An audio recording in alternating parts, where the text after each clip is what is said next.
Chance for Life is more than just a prison program. They follow us on through. When we come out, they say, call us right away. And I surely did when I came out in February 2012. Tom takes you to a nice lunch, and they get us suited and booted so that we're presentable. But the hard work comes from the inside. And then we just have to bring all that we've learned to the outside. But there's still a lot of hurdles, a lot of speed bumps that we have to face and overcome if we're going to be successful in living life the right way and garner support and respect of our communities. Since my release, I've started a nonprofit called Beware, Battered Women's Awareness Reaching Everyone. And I speak of my experience all over Michigan. Domestic violence awareness and prevention. That is my message. Let's break the silence of domestic violence.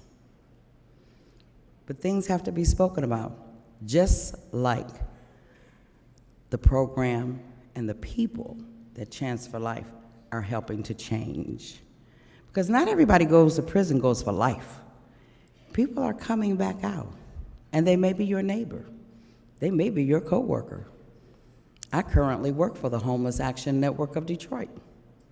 I'm a program assistant for the Homeless Management Information System. So we do have a brain. We do know how to do things.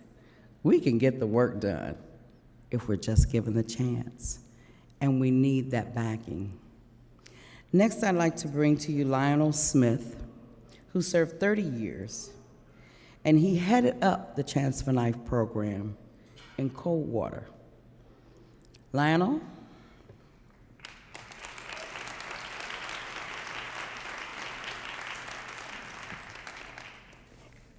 Thank you. First and foremost, I, as always, thank God for this opportunity. I thank Him for His mercy and His grace for you all coming out to share this evening with us, because you didn't have to. Tom, Jessica, I can't explain how much I love you all. My story is typical of all the stories that you heard tonight. I spent not 30, but just under 30 years in prison. I went to prison in 1990 for first-degree murder, convicted, that life in prison. When I first went to prison, everything was just the same thing, same mentality, engaging in criminal behavior, thinking I'm slick, just the normal. 10 years into the sentence, it was kind of unique how it happened, because I started crying out to God, and at the same time, I met Tom and Jessica. So I prayed one night, and I was like, God, I want to go home, but I want to go home right. Little did I know I was finna have a blessing, but the roughest ride of my life. From 2000, October of 2000, that's when I met Tom and Jessica. Initially, I used to just sit in the room because I didn't believe in the program. I thought it was just a regular program like the average program in prison. So I didn't know that Jessica was watching me all the time. She had her eyes on me all the time, but I never talked. Just there to try to learn something. I wanted to learn something, but I didn't really have the confidence in the program. So as time went on, we started learning the program, going through all the classes that James talked about. And the conflict resolution was what Tom told us. If you be in this program, you have to learn how to resolve your conflict, take these 40 hours of mediation. So I was like, all right, I'm gonna do it, not knowing that I'm finna learn something. For the next 19 years, from two prisons, from my own correctional facility and the Coldwater Correctional Facility, that was my life, Chance for Life. Jessica took me through the most rigorous program that I ever could see. And it's funny because my mother was a heroin addict. So I ain't never really had a woman till she came. She literally molded me into what you see today.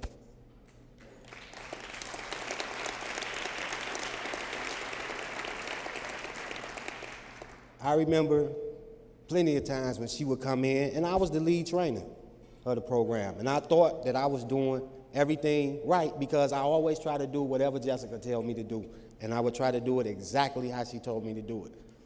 But no, she wouldn't let me slip for nothing. She would come in and get me. She would whoop me in front of the whole group. And I would be so mad. And she did it not once, several times. And in my mind, I'm like, why? But I didn't understand exactly what she was doing. She wanted to make me wear, like Pastor Warfield was saying, no excuses. Learn how to be accountable, responsible, and do what you're supposed to do as a man. And that's what she did.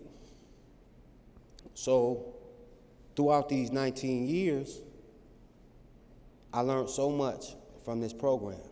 Chance for Life literally changed my life. My favorite part was diversity. She took us in this room for about 6 months.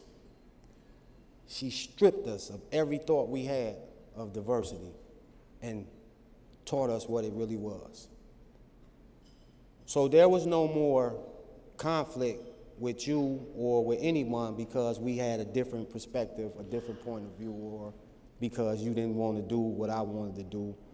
We learned how to deal with these things. We learned how to respect the differences of people.